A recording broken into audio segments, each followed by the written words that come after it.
days, which has, of course, offered up maybe a bit of calm today. Well, we've got to go over the Po Plain. It's destination Torino, starting off in Piacenza. And a calm atmosphere at the beginning of the day, and at long last, these sprinters are going to get to stretch their legs. But being pace and being ace, Matt Stevens, so possibly Hannah actually, I think, after the stage that he really did struggle, the opening stage. And Danny had recovered extremely well. His core temperature had obviously been brought down. I don't know whether he had an ice bath or one of those ice jackets ready for him. But he seemed to have coped with it very well. If you are struggling with heat, and let's just hope that it was the heat and not dehydration, because dehydration itself takes days to get over, doesn't it? Yeah, they're two different things, really, and it did seem that he has, recovered really well from that. There were the huge alarm bells ringing, wasn't there, when we saw him initially? But I think even throughout the stage, he got better and better, and he had his team around him. They said that they'd made a plan. Obviously, Morkov, being the most calculated of the team, knew the time cut that they had to make. And then it was just a case of recovering as much as possible. I mean, he's still over an hour down, even after 2 stages. So I think, honestly, there are still question marks as to how he's going to go in those brutal days that we've got coming, especially tomorrow with, Sestier and the Galibier. And I think that will show a lot as to what his form's like. But yeah, he looks super relaxed, and I think he's going to be so up for this. And the earlier he can do it, because he is going to do it, I think it's more of a... Oh, if Cav wins 1, he's winning 3. Well, yeah, because exactly, then the pressure's off, and that is what it is all about, isn't it, for him? It will be a case of nothing to lose after that, and the pressure's off psychologically. So, yeah, I think I would love to see that happen today, because I think the further and further we get into this tour, okay, people are saying he's got more of a chance as we get into it, but psychologically, if he can tick it off today, then job done. I hope he does. It would just be amazing. I think it's his best chance as well. Mind you, I thought that before. Looking at the technical finish today, I think it works for him. Before I saw him struggling on stage 1, I was extraordinarily worried. I must admit, I think many of us were, but it seems Do you know what, though, unfounded. He looks good, and he looks right for it today, Adam. He does, yeah. I think with that as well, definitely stage 1 he was struggling, definitely hard, but I think that time gap that he had, he just went up to the limit with it. He made it easier for him than what we saw it as, I think. I think the initial sort of 50, 60k of him being out there with just his teammates, it was kind of like, right, we need to hold this gap as long as we can. And then when he got close to the finish, he could almost work out what the time limit's going to be. And I think once he realised it was 40 minutes, it was like, right, as easy as we possibly can here towards the finish. Let's just try and recover as much as can. There's no point in finishing 10 minutes before we have to, just for the sake of pushing on for an extra 10 minutes. So I think that's what we have to take into consideration as well, that even though he looked bad, he'll have had an easier time almost, being able to just ride to the finish rather than just trying to hang on and get his engine right up to that red. So I think that's for everyone as well, don't think that Mark's really been struggling that hard, because he knows what he's doing and he knows how to get the best out of himself. And if that's being on the bike for an extra half hour, he'll be on the bike for an extra half hour. Just saw the points tally here. I've got a feeling that it might well be the last few moments that we see our current points leader in that jersey, but all credit to him. He's done a fantastic job to be in that position at Bramson. But it is now getting serious, the battle for the points jersey. Danny, we all know that, quite frankly, you'd rather have a stage win than a green jersey at the end, but it's got an enormous cachet, just as Robbie McEwen, I guess. Yeah, absolutely. It holds so much prestige, doesn't it, the green jersey? So especially this early on in the tour, these points, these intermediate points with 20 points on offer, and then that goes down 15 riders taking points at every intermediate sprint. So it will be hotly contested, and also it will be a really good indicator as to kind of what these sprinters have got that we're talking about being the riders to watch for the final today as well. So you can see now how the dynamic is starting to change in the peloton. The teams are coming together to form their lead outs for this intermediate sprint. So only around 4 kilometres to go now. 3 kilometres to go. 136.5 kilometres. Oh, just trying to get our vision sorted out here. Sean Kelly's decided to leave, and he's taken his camera with him. Anyway, I've got him back now. He's just gone to get me a coffee. He's my domestique, which is brilliant today. Hey, you've got a good one there, Carl. Best in the game. What a man to have. We've got Orla. She's useless. Not She brought made you a coffee yesterday. Shush, don't bring that up. We're talking about today. I mean, that day's forgotten. I'm backing her up. I've got to, haven't I? Girl power and all that. Oh, it's 2024. That doesn't exist anymore. Yeah, well, I remember Joe Rousel saying that the best moment in the entire Olympics, apart from the medals, of course, was seeing the Spice Girls. There we are. Nice. Big surprise to everybody. It was great, actually. It's like a childhood dream coming true. Go on then. Even Quick more song. so than the Olympics. Stop right now. Oh, my God. I wish I hadn't said it. Thank you very much. Well, we probably have more of that today. Here we go. Big lead up, and it's for indeed our intermediate sprint, but there are plenty of points up for grabs, and important they most certainly are. So dig yourselves in. How's this one going to pan out? There's going to be no gifts at all, and Sam Bennett wants a piece of this, which is great. Decathlon AG2R, Le Mondial, up towards the 4. This is going to cheer Sean Kelly. He's just come in with the coffees. Don't spill them, Sean. This is a big moment. Sam's up for this. We might come to Sean for a flash quote at the end if he gets it. Let's have a look. Also digging in here, Intermarché Wanty, Gerben Tyson, Biniam Gourmet is at the back of that line of 3, just on the left-hand side of your screen. But monstering up through the centre here, as you'd possibly expect, Alpecin de Koenig, no sign of the rainbow bands, but Jesper Philipsen will be there, and indeed leaning into the corner here. When is that line? Can't quite see from this angle, I'm afraid. There it is. Kilometre to go. Thank heaven. Thank heaven for that. Sorry about that. And here we are then. Dig yourselves back in, why don't you? Dig yourselves a hole potentially and jump in it like I just have done. But 137 kilometres to go, and we're in Alexandrie, and looking to see who else might get involved here. Surely not Damar, maybe Capio. Let's wait and see for Arkea. And Sam's got a big lead out for this one, but will he get round to Koenig? Philipsen's not there. Absent. Well, I'm just actually. Are you sure? You're right. Goodness me. Well, who's coming up? Is it Mads Pedersen who's going to make it all on his own here on the back of the Arkea boys? Gourmet just seeding position there. Is Sam Bennett picked out for you? Mads Pedersen is in a great spot, and Philipsen just making his way up.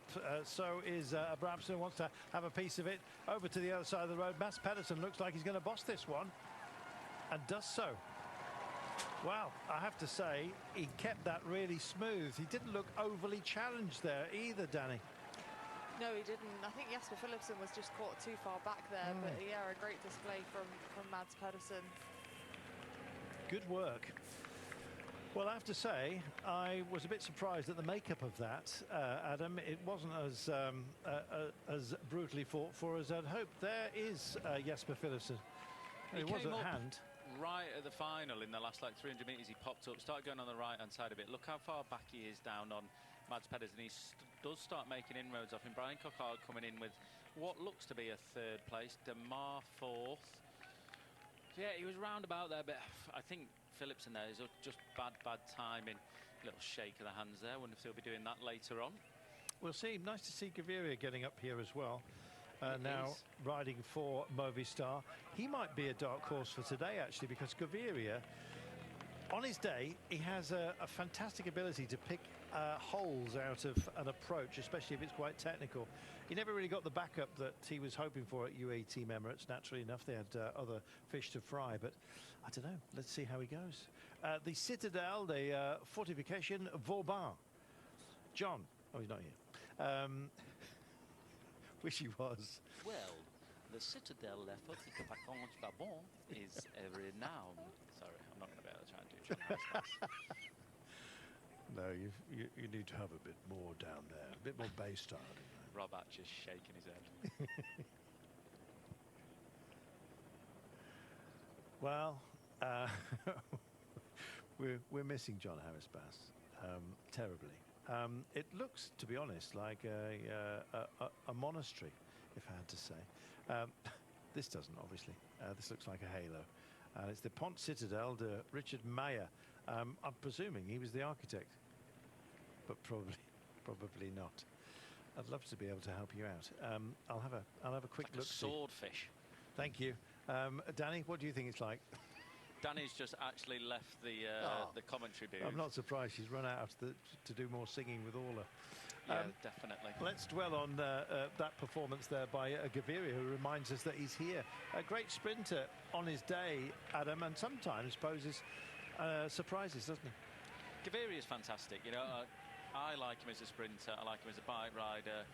When you really watch someone in the intricacies of how they sprint, how they manoeuvre around the peloton, he's fantastic at it, one of the best at it, but he just goes under the radar because of he's not had those huge results. You know, the cameras don't follow him as much as others, but he is very tactically aware of most situations in a sprint. The problem with Gaviria is that he always goes too early. He always finds that gap with about 300 metres to go, and he always dies with around 30, 40 metres to go in a sprint. In the past, he was able to do it. He was one of the best at it. He was able to hang on easily and beat some of the best in the world consistently. But I think the older he's got, sadly, that he's just lost that last little bit of that edge towards the end. But sprinting's got faster. The lead-outs have got stronger. They're more emphasised now, the big lead-outs as well, what they have been in the past. So, yeah, he just has to get it right and get that timing right. And I think he's not quite found that balance just yet. It's either too early or he just doesn't quite have enough space. And there's obviously the power as well, which, yeah, that's just, if you've got it, you've got it. If you haven't, you haven't. But you don't always need the biggest amount of power to win a sprint. I'm just wondering whether the late corners might actually help him then, because he's going to put the brakes on his ambition, if not on the bike, if you see what I mean, and sort of release him late to do his thing. I think he's in for a podium today. There you are. Cheeky little side tip. Alessandria is where we are. The Église Santa Maria di Castello is at the centre of things, and Francois Domazeau, who of course was one of the greats from these parts, as well as others, I'm sure. Well, I thought Alexandria was extraordinarily famous for something else. The Piazza Liberta is one of those, one of the fine old palaces on board, and the place we saw before was the Citadel de Vauban Fortifications. There we are. It was a fortress built in a hexagonal plane and has been used as a monastery. There we are. You could probably hear the monks snoring away, because telly's not exactly blaring today with the way that this has panned out. We've had a good sprint though. 133.3 kilometres to go.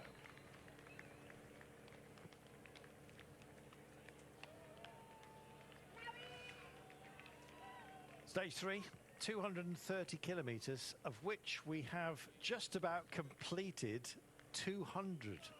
Or 100, I beg your pardon. Maths defeating me instantly. We're going to hear from Jens Vogt, who's much better at maths. He's also been around to ask about nose guards on Dylan Groenewegen.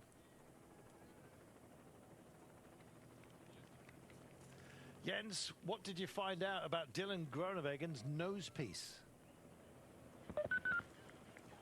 So just a reminder that John... I talked to the man. I talked to Matthew Heyman, the sport director, in the car, and he was just shrugging his shoulders and go, our official line is, let him keep guessing. I said, hey, is it protecting the nose? Is it for aerodynamics? Does he got a sunburn on his nose? They said, well, we won't tell, keep him guessing. That's what they said. So are we allowed to call him Batman from now on?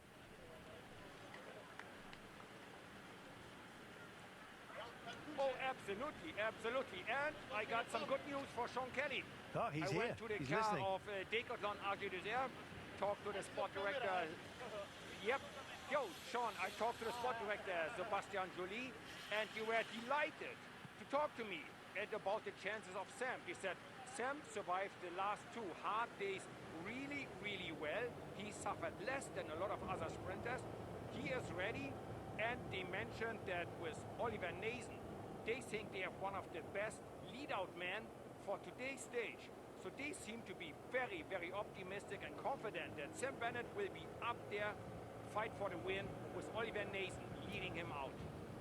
Yenzi, what's been happening in that peloton that we've not seen, mate? What's the scandal? What's the directors saying? Is everyone quite relaxed? Has there been any fun being had that we've not seen yet? Have you had your lunch? Talk to us. Give us some gossip.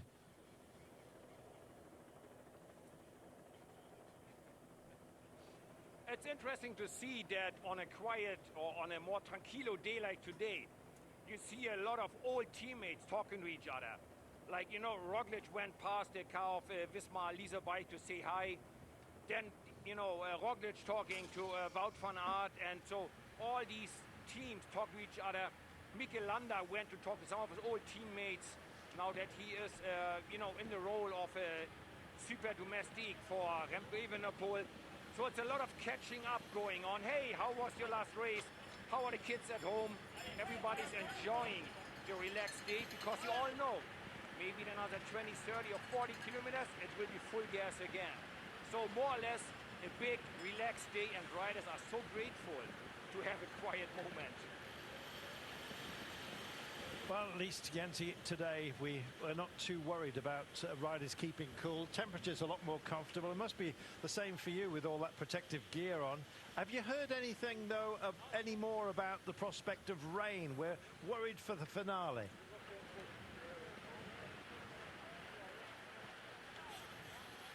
It is, I'm afraid, still too long to go for the finale that we could have a certain opinion on that.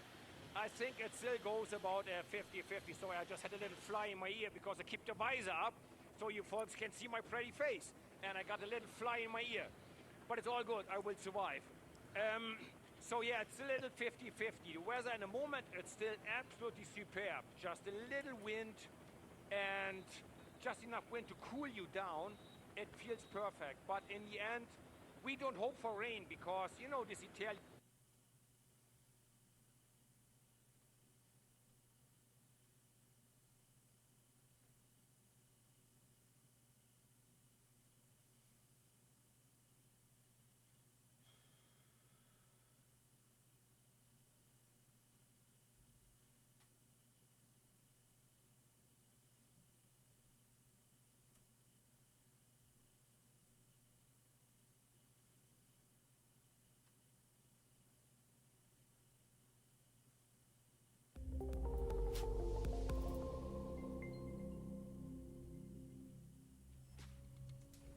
Arms aloft, back on the top of the podium. Tadej Pogacar did it again, for the 12th time, in fact, at the Tour de France. A 21st Grand Tour stage win. But this man came of age quite a while ago. Tadej Pogacar in the lead of the Tour.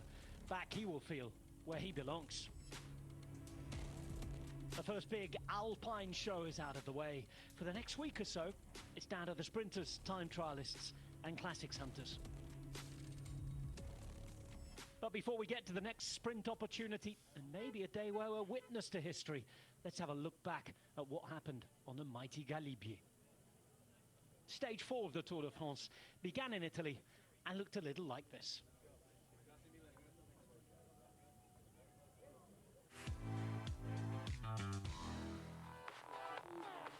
All smiles on the top of the podium, yellow jersey back on his back, and for Tadej Pogacar, it was a job well done.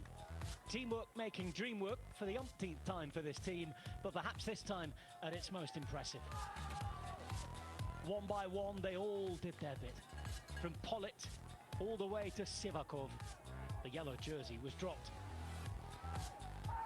Many others going with him too. Some surprises.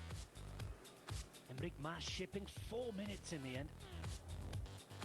And Movistar losing the team classification. But more important things were happening up ahead. Tadej Pogacar attacking 800 meters from the top. That after Almeida and eventually Ayuso had done their thing. Vingegaard, the only man who could follow Pogacar, as Evenepoel was third in the row. Could Pog get rid of his man?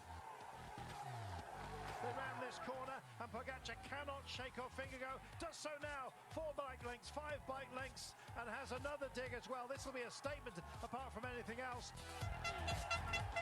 And that statement was made. over the top, 7 to 8 seconds.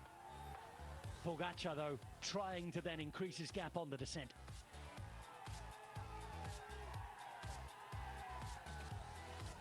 Vingegaard was a little down, but definitely not out. He would have signed for that deficit at the top. Because Pogačar on the downhill was doing a madness. Just 1 single second slower than that descent by Tom Pidcock last year.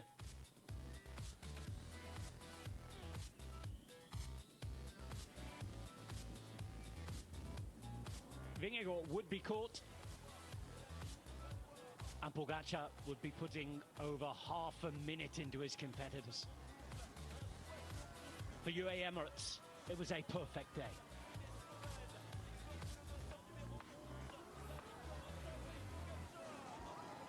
The plan was a little bit ruined by the headwind, so because if there wouldn't be headwind, I think we could be even stronger and break it even faster, the pace.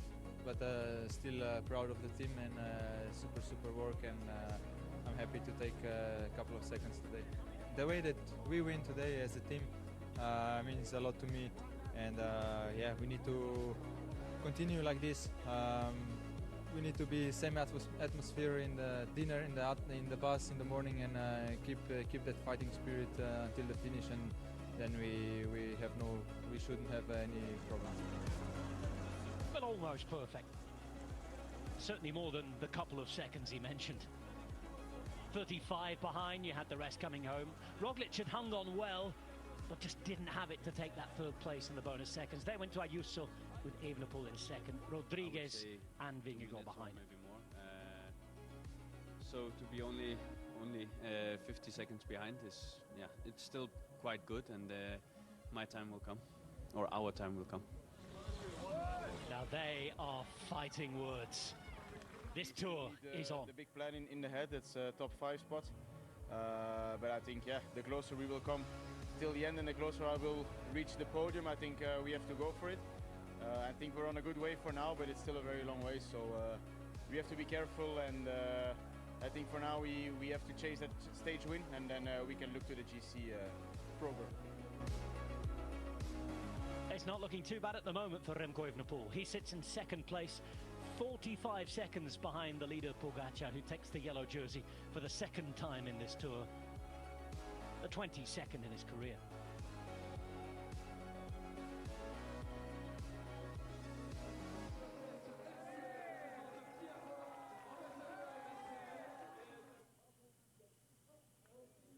The day after, Vingegaard's fans will be happy that he is in the game. He says his terrain and time is to come.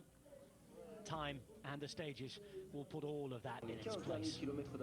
It's a warm day today, but there's a little bit of moisture in the atmosphere. Certainly not a hot day like it has been. Much better conditions for riding, providing, of course, that possible rain doesn't fall. Let's go to the start then in Saint-Jean-de-Maurienne as we begin our journey to Saint-Vulbas. We're still in the mountains, but we head out of the mountains for stage 5 and another opportunity for the sprinters. But before we focus on the fast Meniens, what an explosive day yesterday. UAE Team Emirates just tore the race apart. Indeed, that was the clear message of the day. UAE Emirates went, we are the strongest team. We're going to show it to everyone. We're going to dominate the race from now on. And it worked really, really well. Everybody in the team lived up to the expectations and even beyond. And, well, the king himself, Tadej Pogačar, delivered as everybody was kind of like expecting it. I love the fact how they were battling it out for every second on the uphill, on the downhill, everybody for himself. It was cycling at its finest. It really was a battling performance from Tadej Pogačar. But what a superb defensive performance by Jonas Vingegaard, the defending champion. It was. He's now 50 seconds behind, and we heard him said yesterday that they were expecting to be 2 minutes behind at this point of the race. So it's a good start for them, and they are confident that he will only get better the longer we get into the race. But one guy we don't talk so much about is Remco Evenepoel. Yeah. He's flying under the radar. He's only 45 seconds behind Pogačar now, and we have a time trial coming up on Friday. We do. Always good to look back, but for now, let's look forward at what's on the menu for the riders today.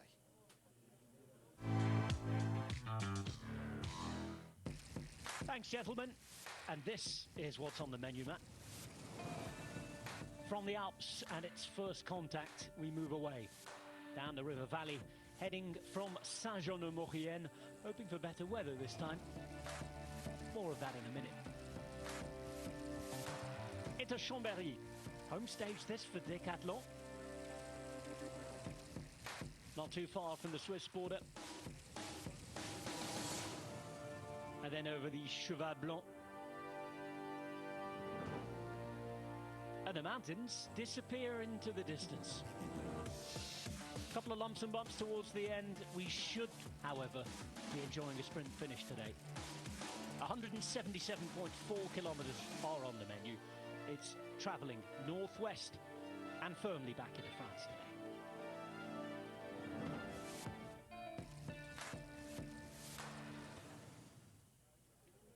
It's a first ever stage finish in Saint-Vulbas. We've had stage finishes that have ended in sprints on both the Dauphiné and the Tour de l'Ain in Saint-Vulbas before. A few of them won by Nasser Bouhanni. He, of course, is no longer in the professional peloton, but there is a fantastic lineup of sprinters ready to do their thing, hoping not to have any mishaps on the way in, as there were the other day. Arnaud Demar is one of those. Jasper Philipsen is another. Let's look forward then to what might happen today with our experts. A possible new sprint stage today, stage 5 finishing in Saint-Vulbas. However, Matt, we have a fourth cat climb, only 30-35 kilometers to go. Do you think that's going to be an issue for some of the sprinters? Yeah, I think it potentially could be. I think the fact that it does come with still 35 kilometres to go, it's just under 5%, it's 3 Ks long, will mean that if anybody does get detached, they won't panic. But I do think Alpecin de Koenig, for example, maybe even Jaco Alula might try and put a few riders under pressure. And even if they do get back on, what that in turn does, it will possibly blunt the sprint of some of the heavier riders. And that in addition to the fatigue that the riders have already been through. We're only on stage 5, but it's been horrendously difficult for the fast men. But yeah, I think we will. And there's a climb early on as well. There's a quite significant climb early on today. So I think it still will be a sprint stage, but I think there'll be a few tired legs near the end.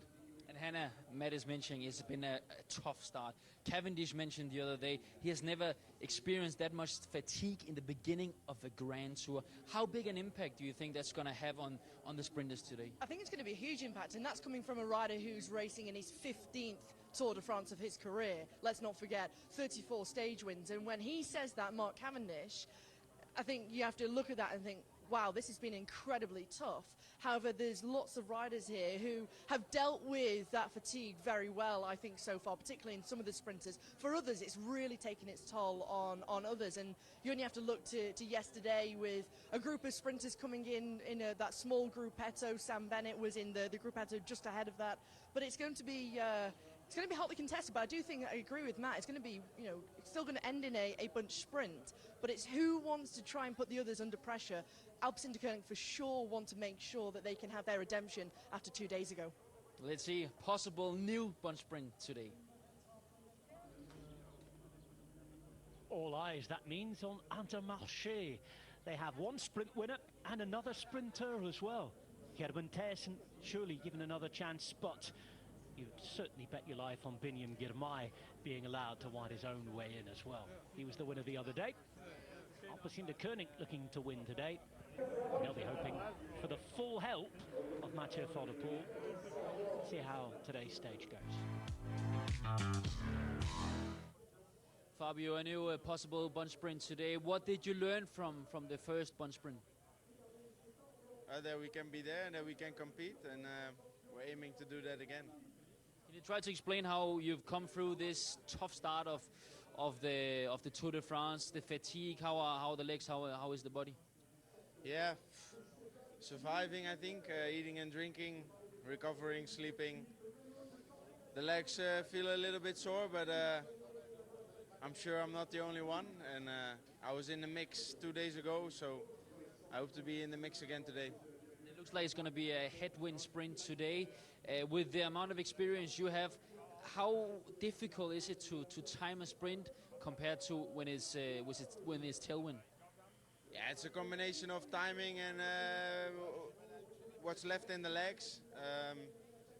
I think we only see the finish line when we need to launch our sprint. So we'll be, timing will be important, but that's like always. With a headwind sprint, you can expect maybe 4, 5, 6 sprinters in one line aiming for the win. So it will be an exciting final. We can't wait. Have a good one. Thank you. All eyes then on the conditions at that finish line. Fabio Jakobsen, one stage win in the Tour de France down the years for him. Stage 2 in Denmark 2 years ago. Well, Fernando Gaviria had his best result in a Tour de France stage the other day for quite a long time, since his debut in 2018, in fact. 2-time stage winner then. He was second there. Second to a global superstar, a pioneer, one of the main men of the peloton, Biniam Girmay. Benjamin, describe if today the pressure is off a little bit now that you've already won the stage. Do you feel a little bit more relaxed or equally as focused and stressed?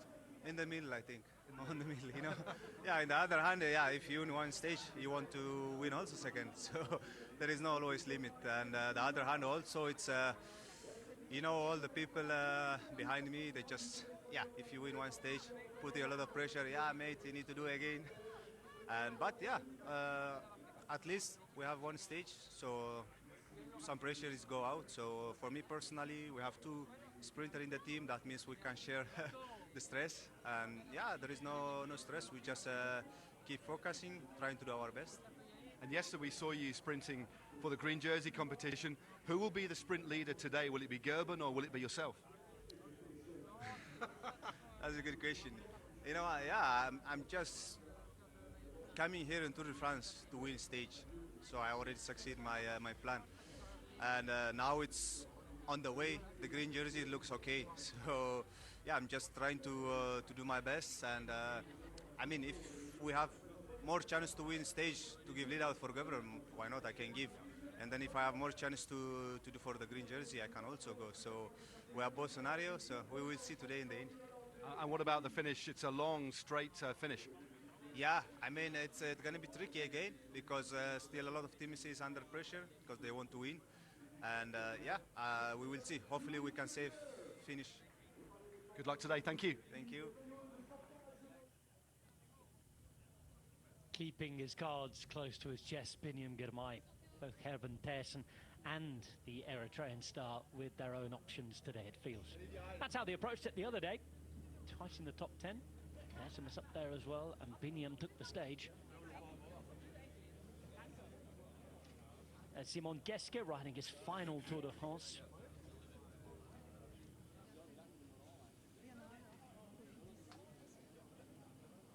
Vingegaard off to ride on what he hopes will be a calmer day. Let's go and get some more insight. The next opportunity for the sprinters has arrived here in the Tour de France. Christoph Rudhoff, you've got a big opportunity today with Jasper Philipsen. But talk me through the conditions of today's stage from Saint-Jean-de-Maurienne to Saint-Vulbas.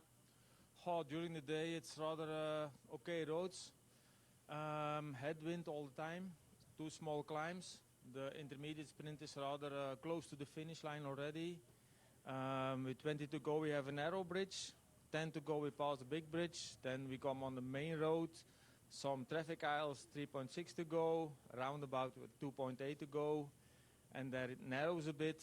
2.4, another roundabout where it narrows again. Then we have a long left bend.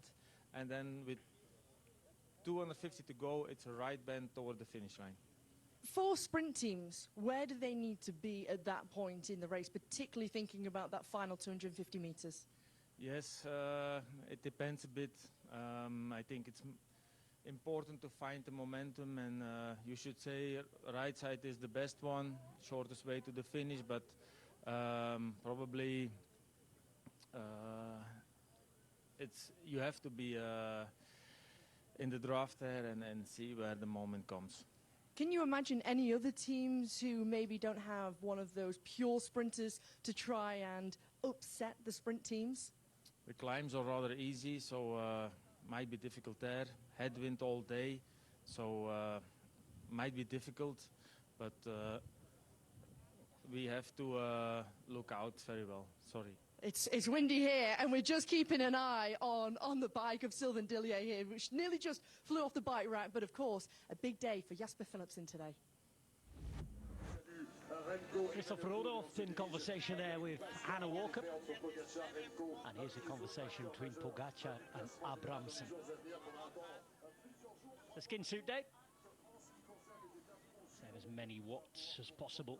Every ounce of energy you can. Today's the day for Pogačar and co to try and rest up. Same will go for tomorrow. Doesn't always go as planned, does it? But a reminder that on Friday there's a rather important time trial.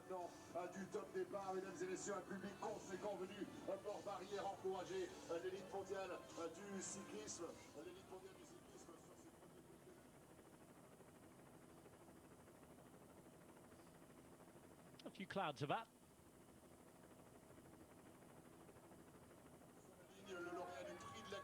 Valentin Madouas is about. Oyod Lascano was given the most combative award yesterday. And Remco Evenepoel, well, he's in the white jersey. The lineup is complete.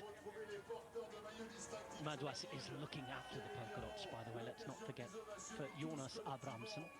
Should he lose the green jersey today, by the way, he would fall back into the polka dot jersey tomorrow. Just a couple of points on offer today for the King of the Mountains, 2 fourth category climbs. He's safe in that until tomorrow's finals. He finishes the race. So 174 riders remain in the Tour de France. And we're all ready to go in Saint-Jean-de-Maurienne. First big alpine shake-up of the general classification yesterday. Countdown's on.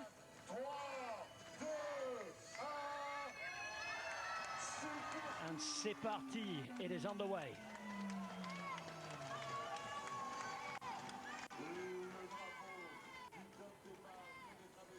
Jovial scenes. A day to remember for all of the supporters on the side of the road. Not every day the Tour comes to town. Certainly not with such an exciting lineup. We have been waiting for this ever since the route and its participants were announced. And it's been quite the start. 4 days down, Pogačar leads. Defense of that yellow jersey starts after this.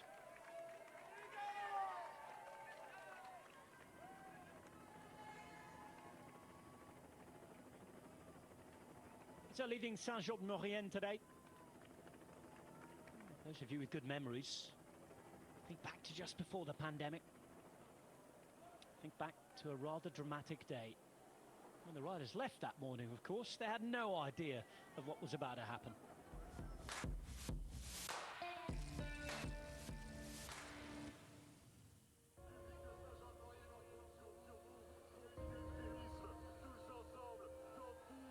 Alaphilippe was in yellow.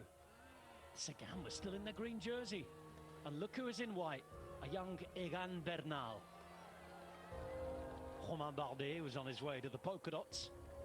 And the Tour de France was approaching the final key mountain stages. Bernal away and attacking. Was it he, was it Thomas they were riding for? Bernal making sure that he was the man. Over the top he went. We are forced and then this. to stop the stage. We are forced to stop the stage. Confusion, landslides, extreme weather. Panic at the Tour. Supposedly on their way to Tignes. It'll be a few hours before riders reach the town. That was that. Not everybody could understand. So much confusion. And there was nothing anybody could do.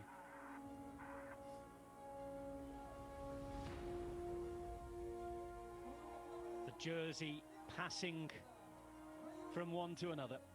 Es simplemente increíble. Oh, it's incredible. Que soñábamos y... We were dreaming of this.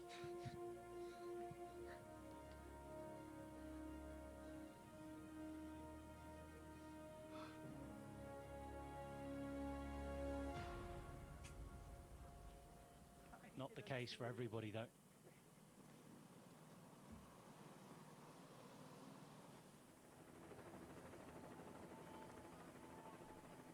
So much drama occurred on that day.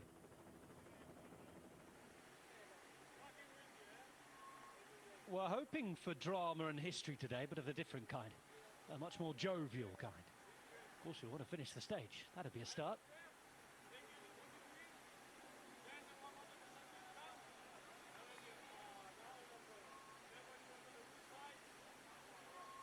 Formolo in conversation with a former teammate there. That former teammate being the leader of the race. Decked out in yellow is Tadej Pogačar as well. 3 kilometers from kilometer 0.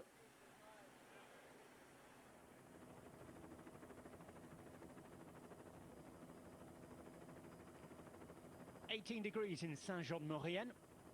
Very, very pleasant indeed. Little bit of wind around. Mostly headwind today, we've been hearing. We may be in for a slowish day, but you just never know.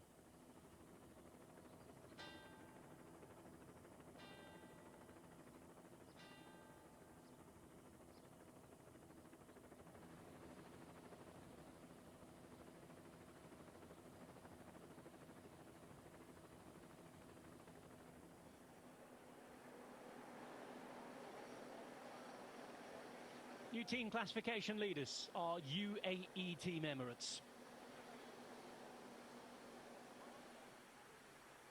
Marc Soler, and it really was teamwork yesterday. Oh, there were questions about whether everybody was fully committed. More on that later. There was certainly visible discontent.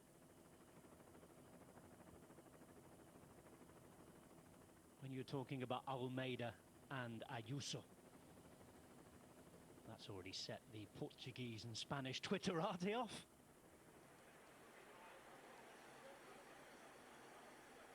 Could all be side drama.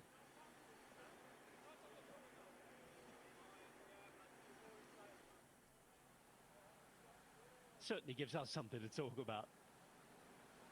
I think there might be plenty of time to talk today. We will see. Who's going to go up there in a break? Where will be the will to attack?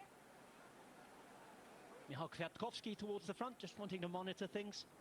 He has Carlos Rodriguez at the moment in 6th position. Sitting at 1 minute 16. Team Egan Bernal, who we saw won that 2019 Tour de France. He's in 10th at 3:21. Big time loss yesterday for Tom Pidcock, out the GC now, 12:23 down. Geraint Thomas, who did say he came in as a helper here, he's at 7:24.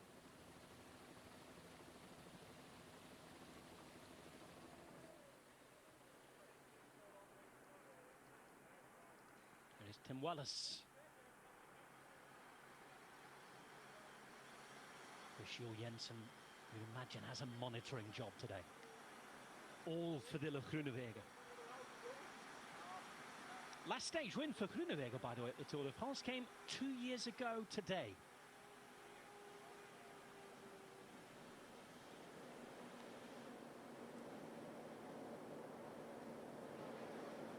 A chance to get a photo. Any close-ups like that?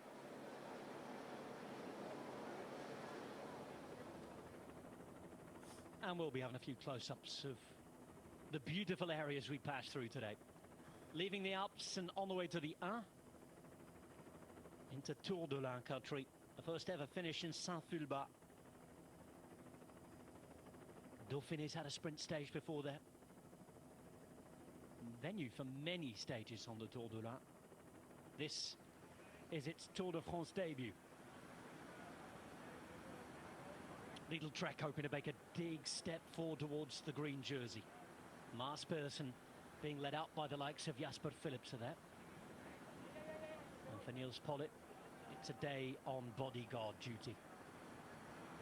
That change of headwear, thumbs up. And the change of headwear to note that they are now the new leaders of that team classification.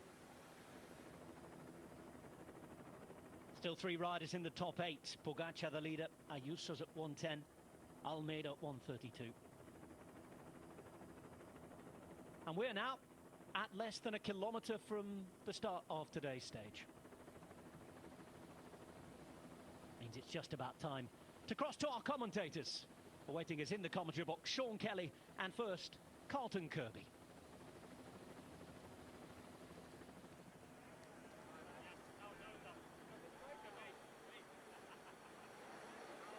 Well, a happy atmosphere today. Welcome everybody. Thanks to Rob. You'll be hearing more from him a little bit later on. I'm joined by Sean Kelly on what, for many on paper, you might think was a bit of a Kelly day. Well, maybe it would need a few more lumps and bumps. There are some out there today, but the altitude gain is not something that's really going to trouble everybody. How different from yesterday, and this really has been a race of contrasts so far. Starting off beautifully for the French with 2 stage wins for Bardet and Vauquelin. Biniam Girmay becoming the first black African winner on day 3. And then Pogacar ominously taking the lead on stage 4 by a margin of 45 seconds. Something he's done before very early on, of course, in this year's Euro. When he took the lead, it was by the same margin. We have a new leader. You know his name. Well, whether he'll be a factor today remains to be seen. He's got bigger fish to fry, presumably by the end of this week. Stage 7, when we go time trialing. For now, it's for the sprinters. And a great opportunity, naturally, for Mark Cavendish, potentially, to make it 35, but also for other sprinters to open their accounts. Biniam Girmay made the steal, operating independently on stage 3. Well, will he be at the service of his teammate, Gavin Tyson? Not sure. We'll only find out at the end. This is the start, and we are rolling over kilometre 0. Saint-Jean de Maurienne to Saint-Vulbas, and nobody is keen to take it on. Well, it's not the same distance as we had in our run to Torino, 231 kilometres that day. Today, almost truncated, really, at 177. Who is going to get booted up the road? That's the question. We might have to wait for the intermediate sprint. And as you can see, the green jersey of Abramson has actually parked himself on the front. So have the teams that would wish to have an option when it comes to the green jersey. Abramson leads that competition on 87 points. Biniam Girmay is close at hand, only 4 adrift on 83, and his declared ambition is indeed to take the green jersey. And so the pecking order within Intermarché Wanty has probably then been firmed up in his mind and everybody else's. Mads Pedersen has been extraordinarily lively, and indeed, compared to some of the other sprinters, has come through the mountains rather well. So, how much fatigue has been carried over? Was there any kind of recovery yesterday? Did they take it easy? All these questions and more, hopefully, will be answered today. What we don't want, Sean, is crashes, which, of course, blighted the end of our run into Torino for some of the fast men.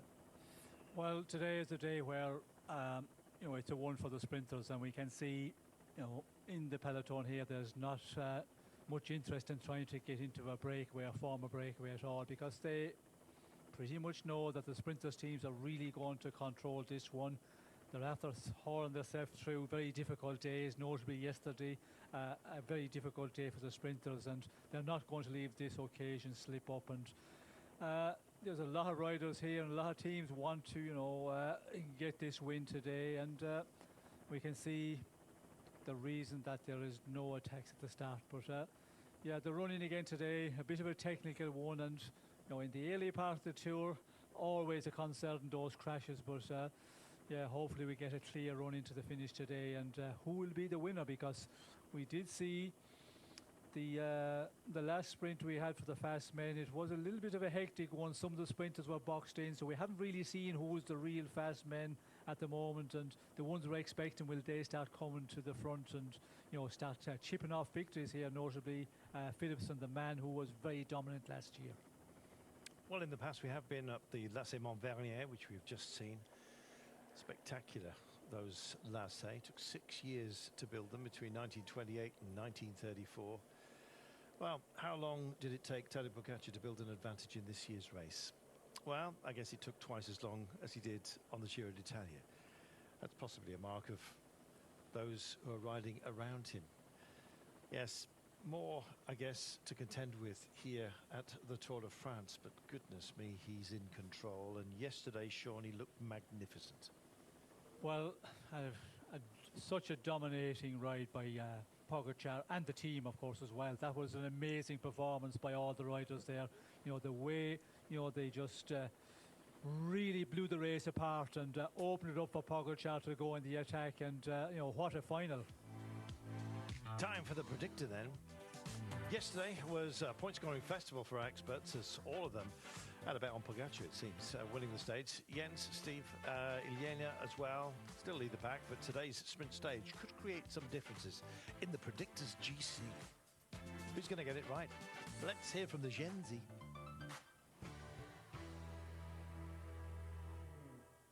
We are back on French soil with the Tour de France. Stage 5, and Mats Pedersen will win Stage 5 of the Tour de France. He got a good lead out. They all were a little messed up on the Stage 3 sprint finish, but they will get it all together tomorrow. Mats Pedersen desperately wants this green jersey. He invested a lot of power in the bonus sprints. So Mats Pedersen will win Stage 5 of the Tour de France in a sprint of the entire peloton. There it says, I predict that Stage 5 of the Tour de France will be won by... There you are. But the Belgian from Alpecin-de-Koning team, it was bad in Turin. Now it's going to be much better, he says. Let's hear from Ilyena. Stage 5, another opportunity for the fast men, and I'll stay loyal to the one that brought me into the predictors podium the other day. The bull, Arnaud. He's young, he's hungry. I think he'll get something big by the end of the tour, so why not tomorrow? Arnaud.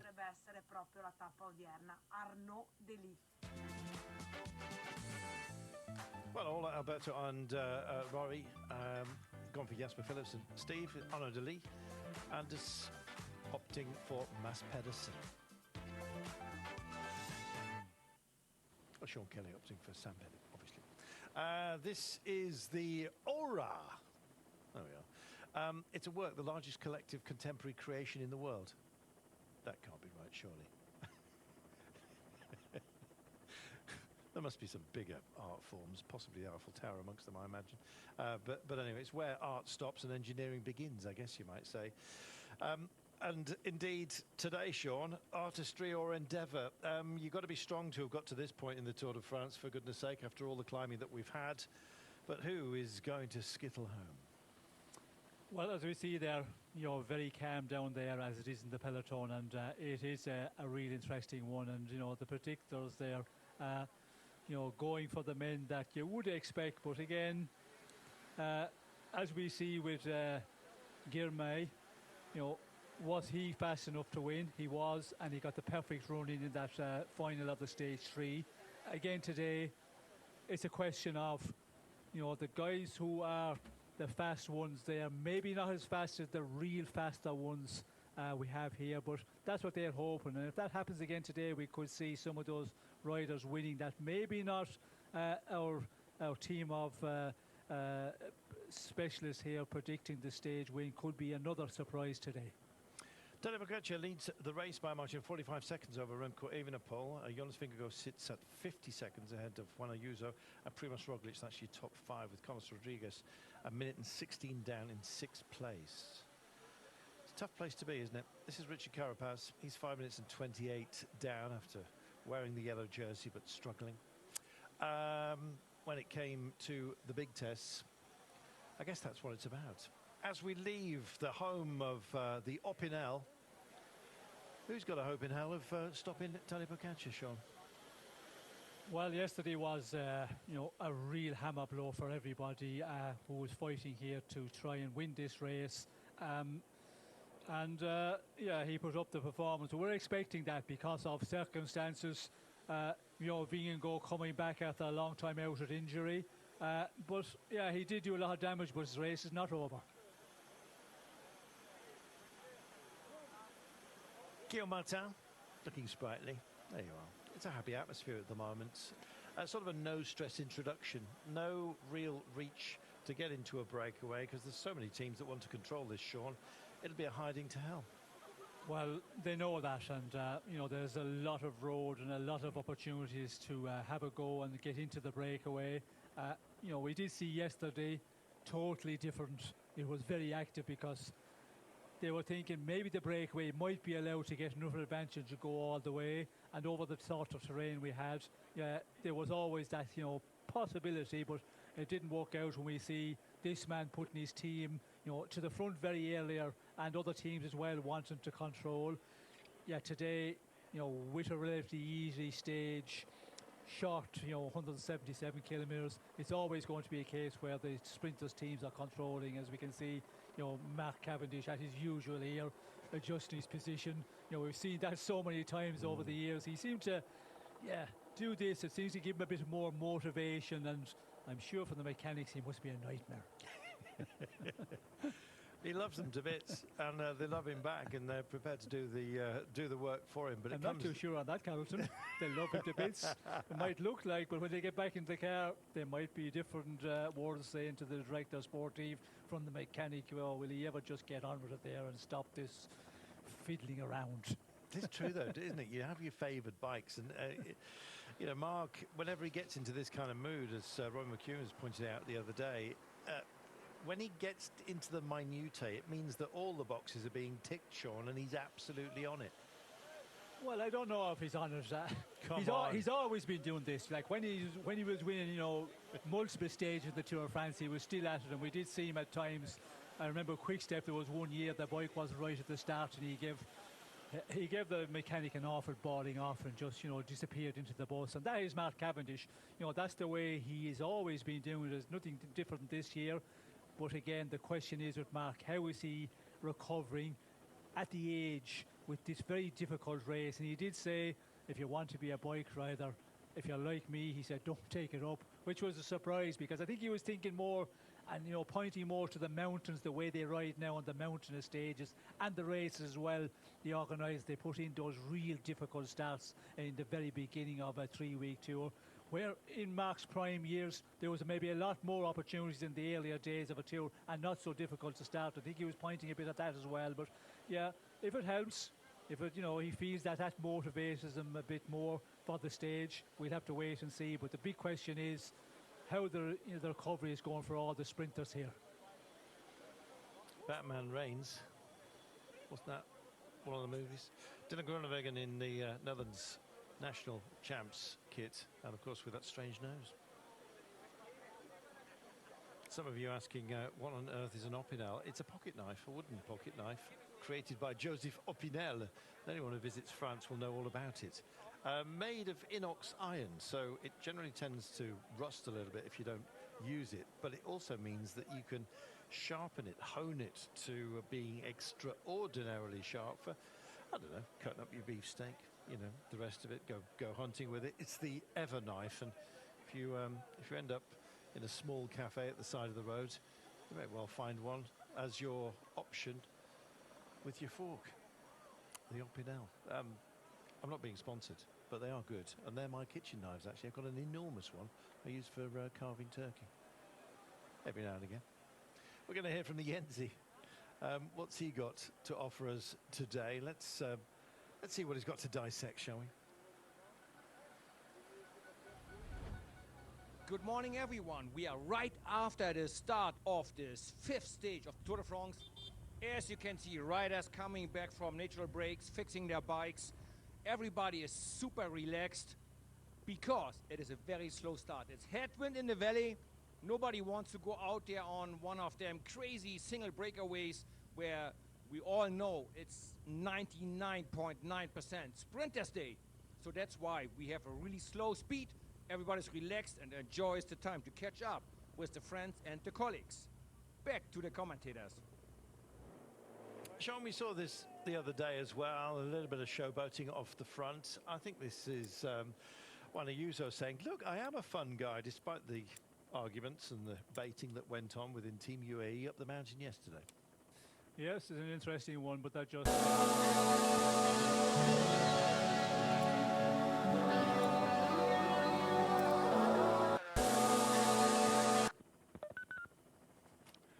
Well, that's interesting. Kobe Goosens, if you want to be a most combative rider, get up the road and get yourself some prize money.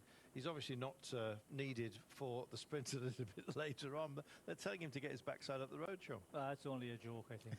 They're playing about here, as the two riders we can see here. But yeah, Ayuso was an interesting one yesterday, and we did see Almeida on the radio back to the team director, and Pogacar as well. He was back. They was maybe not happy with him. He wasn't coming to contribute, but yeah, in the end he did, and